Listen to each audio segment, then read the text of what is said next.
जर तुम्हाला कोणी विचारलं आपल्या भारतामधलं पहिलं साई मंदिर आहे कुठे, तर तुमच्यापैकी बऱ्याच जणांचं उत्तर असेल शिर्डीला. माझंही कालपर्यंत हेच उत्तर होतं. पण जेव्हा मला समजलं भारतामधलं पहिलं साई मंदिर हे शिर्डीमध्ये नसून आपल्या कोकणामध्ये आहे, तेव्हा थोडं आश्चर्यच वाटलं.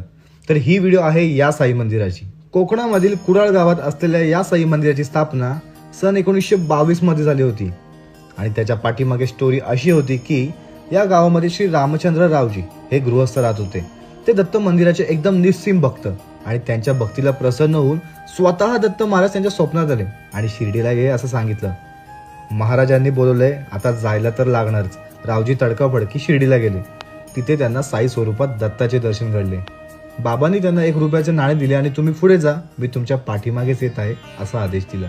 आणि 1919 मध्ये कोकणात याच गावात बाबांची पहिली पुण्यतिथी त्या दिलेल्या 1 रुपयामध्ये करण्यात आली. 1919 मध्ये इथे झोपडी होती आणि 22 मध्ये म्हणजे 3 वर्षानंतर इथे मंदिराची स्थापना झाली.